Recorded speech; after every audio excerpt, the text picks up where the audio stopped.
नमस्कार दोस्तों आज मैं आपसे बात करना चाहता हूँ एक ऐसी प्रॉब्लम के बारे में जो आजकल हमारी ओपीडी में सबसे कॉमनली डिस्कस्ड प्रॉब्लम है। ये है प्रॉब्लम ड्राई आइज़ की। इसका पेशेंट हमारे पास प्रेजेंट कैसे करता है? जो पेशेंट रेडनेस से, रिफ्लेक्स वाटरिंग से, एक ग्रिटी सेंसेशन से, जैसे आंखों में रेत पड़ गई हो, खारिश हुई और सेंसिटिविटी टू लाइट, ये सब कंडीशंस के साथ जब हमें पेशेंट प्रेजेंट करता है तो उसकी सबसे जो अंडरलाइंग कॉमन प्रॉब्लम होती है वो होती है ड्राई आई। तो ड्राई आई में दोस्तों सबसे पहले हम बात करेंगे कि हमारे जो आंखों के नेचुरल टीयर्स हैं वो कैसे बनते हैं और ड्राई आइज़ की वजह क्या क्या हो सकती हैं। तो दोस्तों जो हमारी आंखों में नेचुरल टीयर्स हैं उनके बेसिकली दो कंपोनेंट्स होते हैं। एक वाटरी कंपोनेंट जो हमारे लेक्राइमल ग्लैंड्स प्रोड्यूस करते हैं और दूसरा ऑयली कंपोनेंट जो हमारे ग्लैंड्स प्रोड्यूस करते हैं जो हमारे अपर एंड लोअर लिड मार्जिन्स पे होते हैं। तो ड्राई आई की वजह दो हो सकती हैं, या तो हमारे लेक्राइमल ग्लैंड्स पानी की लेयर कम प्रोड्यूस करें, या हमारे ग्लैंड्स जो पलकों पे हैं जिनको हम माइबोमियन ग्लैंड्स बोलते हैं वो कम ऑयल प्रोड्यूस करें। तो दोस्तों ये दो मुख्य कारण हो सकते हैं ड्राई आइज़ के। अंडरलाइंग कॉज हो सकता है वो हो सकता है कुछ ड्रग्स ऐसी पेशेंट लेता हो जिसके कारण ड्राई आई हो जाती है, या पोस्ट मेनोपॉजल ड्राई आइज़ बहुत कॉमन है फीमेल्स में। एजिंग के साथ ड्राई आई होना बहुत स्वाभाविक, बहुत नेचुरल है।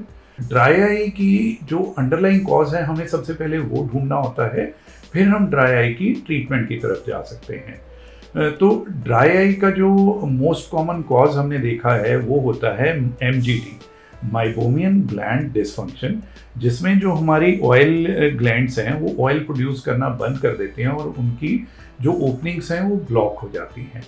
ये एमजीडीज ड्रग इंड्यूस भी हो सकती हैं, ये एक्सेसिव रबिंग इचिंग के कारण हो सकती हैं, प्रॉपर हाइजीन ना हो आई की उसकी वजह से हो सकती हैं, ब्लेफराइटिस या डेंड्रफ बहुत कॉमन कॉज होता है माइबोमियन ग्लैंड डिसफंक्शन का।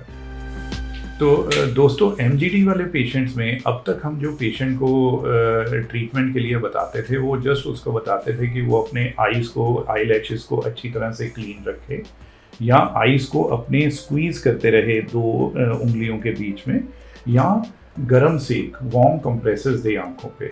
बट ये पेशेंट मोस्टली कर नहीं पाता है घर पे, जिसकी वजह से उसकी ये प्रॉब्लम एमजीडी की कभी ठीक ही नहीं होती।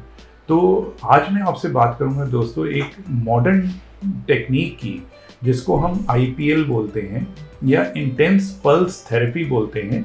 ये स्पेसिफिकली माइबोमियन ग्लैंड डिसफंक्शन के लिए बनाई गई मशीन है और इसमें हम लोग आँख पे एक तरह से लाइट के द्वारा गर्म सेक देते हैं, जिससे वो लाइट जो माइबोमियन ग्लैंड के अराउंड जो इन्फ्लेमेशन हो रखी है उस इन्फ्लेमेशन को कंट्रोल करती है, ऑयल को मेल्ट करती है, माइबोमियन ग्लैंड्स को डायलेट करती है और ऑयल के एक्सप्रेशन में ये थेरेपी हेल्प करती है। ये जो थेरेपी है ये 3 या 4 सिटिंग में पेशेंट को दी जाती है और मोस्टली पेशेंट पहली या दूसरी ट्रीटमेंट के बाद ही इम्प्रूवमेंट फील करने लगता है अपनी ड्राई आई में। दोस्तों ये जो ड्राई आई की लेटेस्ट टेक्निक है ये ओपीडी प्रोसीजर है, पेनलेस प्रोसीजर है और बहुत ही आसान प्रोसीजर है। इसको हार्डली 5 से 10 मिनट लगते हैं और आपका ऑप्टोमेट्रिस्ट ये प्रोसीजर ओपीडी में ही आसानी से परफॉर्म कर सकता है। तो दोस्तों पहले जो एमजीडी के इलाज के लिए हमें घर बैठे वार्म कंप्रेसेस करने पड़ते थे, स्क्रबिंग करनी पड़ती थी, आई लैशेस को क्लीन करना पड़ता था, जो कि एक बहुत आसान काम नहीं था मरीज़ के लिए उसको समझाना और घर जाके वो करना। तो उसके लिए अब ये जो मॉडर्न टेक्निक है ये सिर्फ 10 मिनट में ही आपकी ड्राई आई के जो सिम्टम्स हैं उसको बहुत हद तक पहली या दूसरी सिटिंग में ही ठीक कर सकती है। तो आप अपने डॉक्टर की सलाह से ये ड्राई आई की प्रॉब्लम से और इसके कारण जो सिम्टम्स होते हैं उससे सिर्फ 5 या 10 मिनट की एक सिटिंग से ही आप इसमें बहुत ज़्यादा इम्प्रूवमेंट महसूस करेंगे and with in few sittings आप पूरी तरह से ड्राई आई से आज़ादी पा सकते हैं।